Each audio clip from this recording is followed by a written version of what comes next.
दोस्तों शुरुआत करते हैं आज के न्यूज़पेपर की। हम आज दो महत्वपूर्ण एडिटोरियल के बारे में चर्चा करने वाले हैं। पहला जो एडिटोरियल देखने वाले हैं वो 1980 का जो फॉरेस्ट एक्ट था, केंद्र सरकार में उसमें कुछ संशोधन करी। संशोधन करने का मतलब ये है कि जो प्राइवेट कंपनियां हैं उनको क्लियरेंस लेने में जो अड़चनें जा रही थी वो झंझट को सरकार ख़त्म ही कर दे। एकदम ऐसा कर दे कि आओ खाओ काम करो और निकल जाओ, ऐसा वाला सिस्टम।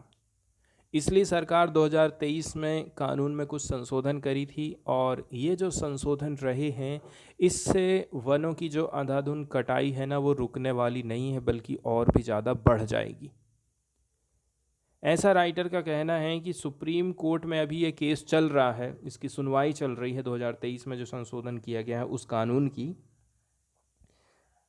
1980 का कानून लाया गया था जिसके माध्यम से जो वनों की नॉन फॉरेस्ट्री यूज़ के लिए जो अंधाधुंध कटाई की जाती थी ना उसको रोका जा सके।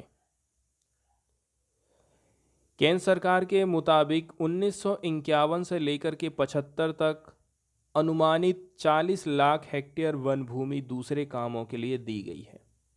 दूसरे कामों के लिए दी गई है मतलब खुदाई करो, रेल की लाइन बिछाओ, हाईवे बनाओ, कहीं पे खंबे गड़ाना है, कहीं पे बिजली के तार जा रहे हैं, कहीं पे टावर लगाना है, कहीं पे पुल बनाना है। इस प्रकार से वन का हम मिसयूज़ कर रहे हैं। इस अधिनियम के प्रावधानों के अंतर्गत केंद्र द्वारा जो रेगुलेशन प्रक्रिया का आपको पालन नहीं करना है। पहले ऐसा था कि जब तक आपको परमिशन नहीं मिलेगी, क्लियरेंस नहीं मिलेगी, तब तक आप इस भूमि का यूज़ नहीं कर सकते थे। सरकार 2023 में बोली कि नहीं, ऐसा क्या है, फटाफट हो सब काम, कहाँ पेड़ पौधे काटो, फटफट डेवलपमेंट का काम करो। सरकार 2023 में इस प्रकार का कानून लाई थी।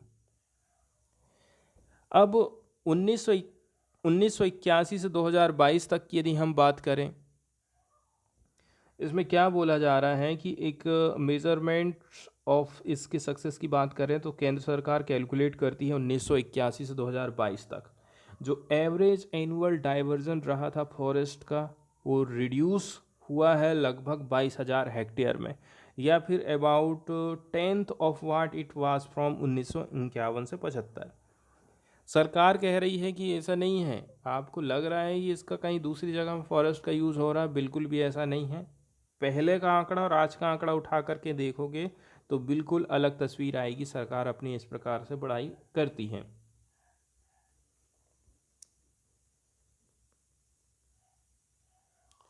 लेकिन देखा जाए ना, ये जो कानून में संशोधन किया गया है, व्यापक जो संशोधन किए गए हैं, उन वन क्षेत्रों के लिए लागू होते थे जिन्हें भारतीय वन अधिनियम या कोई अन्य राज्य कानून वन क्षेत्र की मान्यता देता था। तमिलनाडु के गुडालुर में इमारती लकड़ी की अवैध कटाई के चलते ऐतिहासिक टी एंड गोदावर्मन तिरुमुलपाद फैसला आया था। यहाँ पर बताया जा रहा है कि जो इलीगल टिम्बर कटिंग हो रही थी गुडलूर तमिलनाडु में, इसके चलते चलते एक जजमेंट आया था जिसमें शीर्ष अदालत को संरक्षण योग्य वन क्षेत्र के बारे में एक व्यापक नज़रिया अपनाते दिखाया गया था। उसने ये भी कहा कि भाई आपको फॉरेस्ट को बचाना चाहिए, चाहे उनका वर्गीकरण आप किसी भी रूप में करें या उनका स्वामित्व किसी के भी पास में है। तो अब बोला जा रहा है it also said that forest had to be protected irrespective of how they were classified and who owned. This brought in the concept of deemed forest or tract that were not officially classified as government or revenue record. अब इनकी कटाई इसलिए हो रही थी क्योंकि सरकार इनको रिवेन्यू रिकॉर्ड में नहीं दर्ज करके रखी थी, लेकिन सुप्रीम कोर्ट ने कहा, हाई कोर्ट ने कहा कि ऐसा कुछ नहीं है। डीम्ड फॉरेस्ट है चाहे नहीं है, हमको उससे कोई मतलब नहीं है, आपको फॉरेस्ट काटने हम नहीं देंगे। इसके बाद राज्यों को बोला गया कि आप इस प्रकार के डीम्ड फॉरेस्ट की पहचान करिए, इसके लिए आप एक समिति बनाइए। इस फैसले के बाद बीते 28 सालों में केवल मुट्ठी भर राज्यों ने ऐसी समितियां बनाई हैं या अपने प्रदेशों के भीतर ऐसे डीम्ड फॉरेस्ट के विस्तार को सार्वजनिक किया है। बताते ही नहीं है कि ऐसा कौन सा एरिया जिनको हमने डीम्ड में रखे थे। आगे राइटर का ये कहना है कि देखिए, केंद्र का कहना है, ऐसा लगता है कि जो इकोलॉजिकल लाभ के बावजूद भी आज के समय में नागरिक निजी बागान और फलोद्यान लगाने को लेकर के हिचक रहे हैं। लोगों को ये डर लग रहा है कि कहीं सरकार इनको वन के रूप में न वर्गीकृत कर दे। इस प्रकार से हम लोगों का जो स्वामित्व है वो जीरो हो जाएगा। नेट जीरो के टारगेट को हासिल करने के लिए भारत की जो महत्वाकांक्षा है, 2.5 अरब से 3 अरब जो टन कार्बन सिंक है, इतना सरकार बनाना चाहती है। ये कैसे करके बनेगा? जब तक आप फॉरेस्ट को बचाएंगे नहीं, तब तक आप कार्बन सिंक नहीं लगा सकते हैं। कार्बन सिंक पेड़ पौधों को इसलिए बोला जाता है क्योंकि ये बहुत सारा कार्बन को सोखते हैं। जितनी भी CO2 निकल रही है, हर साल पेड़ पौधे ही उसको अवशोषित कर पा रहे हैं। इसलिए हम जो है ग्रीन टेक्नोलॉजी की तरफ बढ़ सकते हैं। इसके बाद वाला जो एडिटोरियल हम देखने वाले हैं वो राष्ट्रीय ग्रीवा कैंसर नियंत्रण कार्यक्रम से रिलेटेड है। National cervical cancer control scheme से रिलेटेड है। बोला जा रहा है कि इसको एक्सेसिबल बनाना चाहिए। ये स्कीम सभी के लिए होना चाहिए, सभी के लिए सुलभ इसको बनाना पड़ेगा। देखिए, हेल्थ सेक्टर कभी भी एक डायमेंशनल नहीं होता है and it must not be seen as such, और इसको इस हिसाब से देखना भी नहीं चाहिए। सरकारी नीति को खास करके इस मुद्दे को पूरी तरह से समझना होगा और इसके लक्ष्य को ज़्यादा से ज़्यादा हासिल करने के लिए ज़मीनी लेवल में पहलुओं को हमें शामिल करने की ज़रूरत है। जब जो इंटरिम बजट प्रस्तुत किया गया था, वित्त मंत्री निर्मला सीतारमण के द्वारा ऐलान किया गया कि 9 से लेकर के 14 साल की लड़कियों को सर्वाइकल कैंसर से बचाने के लिए वैक्सीनेशन को प्रोत्साहित करने की सरकार योजना बना रही है। और कुल मिलाकर के देखा जाए सही दिशा में बढ़ाया जाने वाला एक ये कदम भी है। इसके लिए कोई डाउट करने की ज़रूरत नहीं है। हाँ, भले ही ये योजना चुनाव के बाद लागू करी जाएगी, लेकिन अभी ये सवाल करने का भी टाइम है कि क्या सर्वाइकल कैंसर से निपटने का कोई भी कार्यक्रम तभी संपूर्ण नहीं होगा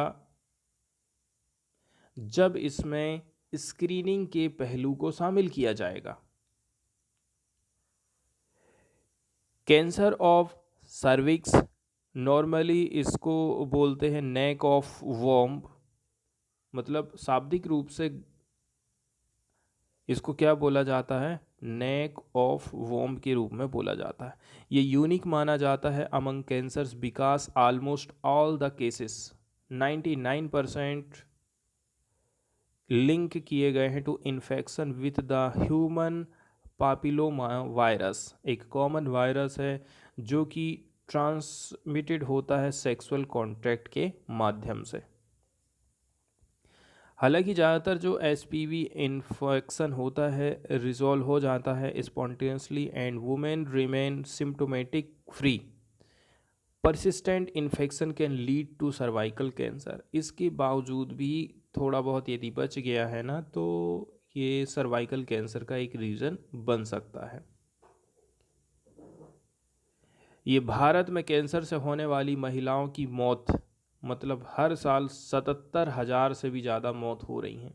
दूसरी सबसे बड़ी अहम वजह है, रीजन है, और अनुमान लगाया जा रहा है कि 15 से 44 वर्ष के बीच जो भारतीय महिलाएं हैं उनमें सबसे ज़्यादा होने वाला ये कैंसर है। अच्छी खबर ये है कि जहाँ टीके की उपलब्धता है, वहीं गंभीर बात यह है कि सर्वाइकल कैंसर की जांच के राष्ट्रीय प्रसार का जो औसत है महत्व 2% से नीचे है और जांच के नतीजे पता लगाने के चरण पर निर्भर होते हैं। दिक्कत यह है कि हम इसका पता कैसे करके लगाएं। उसमें कितना टाइम लगेगा, कितनी हमारे देश में लैब अवेलेबल है, ये भी काफ़ी मायने रखता है।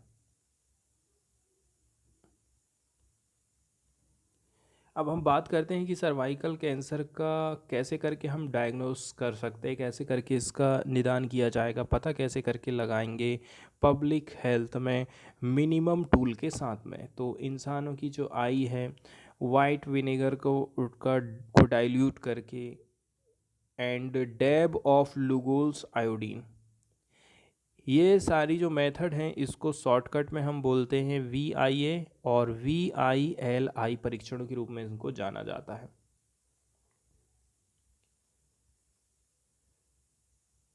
एंड बोला जा रहा है कि जो कोशिका विज्ञान के अंतर्गत इस रोग के उन्नत चरण का पता लगाने से बहुत पहले कैंसर पूर्व घावों और कैंसर का पता लगाने में हमको मदद मिलती है। इससे जो असामान्य वृद्धि हो रही है उसको नष्ट करने के लिए एक सरल और छोटी प्रक्रिया क्रायोथेरेपी रोगी के जागते हुए कर सकते हैं, बिना सोए हुए सुलाए उसको हम कर सकते हैं। ये देखते हुए कि सर्वाइकल कैंसर को रोकना, पहचानना और उसका इलाज करना आसान है, इतनी तादाद में महिलाओं का इस बीमारी से मरना हम एक्सेप्ट नहीं कर सकते। अब आज के समय में जबकि सरकार अपना वैक्सीनेशन कार्यक्रम शुरू करने वाली है, उसको प्राथमिक स्वास्थ्य केंद्र पर जांच भी अनिवार्य कर देना चाहिए। और अगर किसी भी किस्म की असामान्यता की पहचान होती है तो रोगी को तुरंत क्रायोथेरेपी आप दीजिए। इस बात की संभावना नहीं है कि अकेले युवा लड़कियों की टीकाकरण का अल्प और मध्यम अवधि में कोई असर दिखेगा। इस बीमारी से होने वाली मौतों को रोकने का एकमात्र तरीका है जो कार्यक्रम अभी चालू होने वाला है उसके रूप में इलाज की आप पूरी श्रृंखला चलाइए। उम्र, शिक्षा, सामाजिक स्थिति को आप बिल्कुल भी ध्यान मत करिए, आप पूरी स्टेप बाय स्टेप अपना काम करिए, ऐसा राइटर का कहना है। इसके बाद हम बात करने वाले हैं महाराष्ट्र स्टेट की। इसमें बताया जा रहा है कि महाराष्ट्र ने क्लियर कर दिया है 10% का कोटा सभी मराठास के लिए। तो आज के समय में तो ऐसा हो गया है कि जो कोटा है ना, कोटा सीधे सीधे वोट बैंक का एक तरीका हो गया है। सरकार रिजर्वेशन की जो सीमा है उससे भी आगे बढ़ जाती है, 50% से भी बढ़ जाएगी, 60, 70, 80% रिजर्वेशन देना चालू कर देती है वोट लेने के चक्कर में। लोकसभा इलेक्शन होने वाला है and Maharashtra chief minister Eknath Shinde and उनकी कैबिनेट ने अप्रूव कर दिया है एक बिल को जिसके माध्यम से 10% का कोटा दिया जाएगा मराठा कम्युनिटी को एजुकेशन एंड गवर्नमेंट जॉब में। बाद में इस बिल को अननमसली पास कर दिया गया था ऑल पार्टीज़ के माध्यम से। इस सेशन में ऐसा महाराष्ट्र में घटना घटित हो रही है एंड मिस्टर शिंदे का कहना है कि अपने आप में ऐतिहासिक है and full proof Maratha quota हम दे रहे हैं इनको, ऐसा सरकार का कहना है। अब इस प्रकार का जो बिल था ना 2018 में socially and educationally backward class act 2018 लाया गया था, ठीक है। देवेंद्र फडणवीस में इस कानून को लाए थे लेकिन बाद में सुप्रीम कोर्ट ने इसको ख़त्म कर दिया था मई 2021 में। ये तीसरी बार ऐसा हुआ है कि पिछले 10 साल में स्टेट ने इंट्रोड्यूस किया है मराठा कोटा से रिलेटेड बिल को। अब इससे क्या होना चाहिए, जो गरीब मराठा लोग हैं उनकी जो इच्छा है वो पूरी हो जाएगी। This bill does not disturb the existing OBC quota, it will push total reservation in Maharashtra to 62%, जबकि सुप्रीम कोर्ट कह रहा है कि 50% से आप अपनी सीमा को मत बढ़ाइए, जबकि यहाँ पर देख रहे हैं 62% की सीमा पहुँच गई है। इसके बाद हम इकोनॉमी वाले सेक्टर की तरफ में यदि हम जाएं तो इंडिया जो है 26 बिलियन का प्राइवेट इन्वेस्टमेंट करना चाहता है न्यूक्लियर पावर सेक्टर में। इंडिया इनवाइट करेगा प्राइवेट कंपनीज़ को कि आप भी जो है इन्वेस्टमेंट करिए 26 बिलियन डॉलर का इसका जो न्यूक्लियर एनर्जी सेक्टर है, ताकि इंक्रीज़ किया जा सके अमाउंट ऑफ इलेक्ट्रिसिटी को from sources that do not produce carbon dioxide, ऐसा कहना गवर्नमेंट ऑफिशियल। सरकार कह रही हम ऐसे क्षेत्र से बिजली बनाना चाहते हैं तो उसमें हम परमाणु सेक्टर को चुन रहे हैं और प्राइवेट कंपनियों को बोल रहे हैं कि आप परमाणु ऊर्जा में इन्वेस्टमेंट करने का काम करिए। ये पहली बार ऐसा हुआ है कि न्यू दिल्ली प्राइवेट कंपनियों के इन्वेस्टमेंट को बुला रही है न्यूक्लियर पावर के क्षेत्र में। एक non carbon emitting energy source माना जाता है जो कि मात्र 2% इंडिया को इलेक्ट्रिसिटी पैदा कर रहा है। Funding would help India achieve its target of having 50% of its installed electric generation capacity use non-fossil fuel by 2030, up from 42%। 42% नहीं, हम 50% करेंगे। कैसे करके? न्यूक्लियर पावर से भी हम बिजली बनाएंगे, सरकार कह रही है, और इसके लिए कह रहे हैं कि प्राइवेट कंपनी आप भी आइए इन्वेस्टमेंट करिए।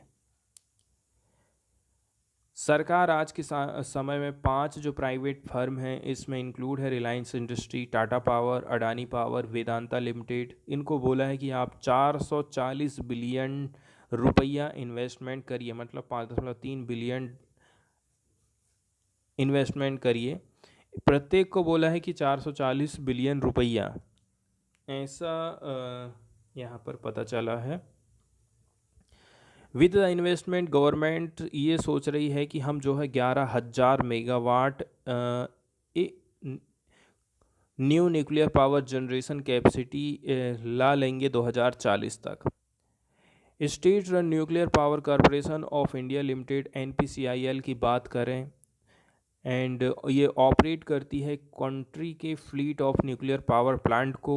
इसकी कैपेसिटी है 7,500 मेगावाट की एंड बोला जा रहा है कि अभी हम और 1300 मेगावाट का इन्वेस्टमेंट करने वाले हैं। Department of atomic energy and NPCIL ने मल्टीपल राउंड के डिस्कशन करे हैं प्राइवेट कंपनियों के साथ में ताकि इन्वेस्टमेंट से रिलेटेड प्लानिंग करी जा सके। तो department of atomic energy, NPCIL, Tata power, Reliance industry, Adani and Vedanta अभी किसी प्रकार के क्वेश्चन का कोई जवाब नहीं दिए हैं। आगे अधिकारियों का कहना है कि इस फंडिंग प्लान के अंतर्गत प्राइवेट कंपनीज इन्वेस्टमेंट का काम करेंगे न्यूक्लियर प्लांट में। इनको लैंड दिया जाएगा, वाटर एंड कंस्ट्रक्शन का काम करेंगे in the areas outside the reactor complex of the plant. तो जो प्लांट है उसके आउटसाइड, रिएक्टर कॉम्प्लेक्स के आउटसाइड वाला एरिया में ये कंस्ट्रक्शन का काम करेंगे। But the rights to build and run the station and their fuel management will be rest with NPCIL। कुछ कुछ काम है जो कि NPCIL ही करेगा, ऐसा उसमें बोला जा रहा है कि कैसे करके बिल्ड करना है, कैसे करके स्टेशन को चलाना है, एंड देयर जो फ्यूल का मैनेजमेंट रहेगा वो सरकारी कंपनी ही करेगी। And the private companies are expected to earn revenue from the power plants electricity sale. अब ये न्यूक्लियर पावर से बिजली बनाएंगी और बिजली बेचेंगी और पैसा की कमाई करेंगी। NPCIL ऑपरेट करेगा इस प्रकार के प्रोजेक्ट को। NPCIL operate the projects for a fee and ऐसा NPCIL ऑपरेट करेगा प्रोजेक्ट को फ़ी से रिलेटेड, इसकी फ़ीस कितनी वगैरह रहने वाली है।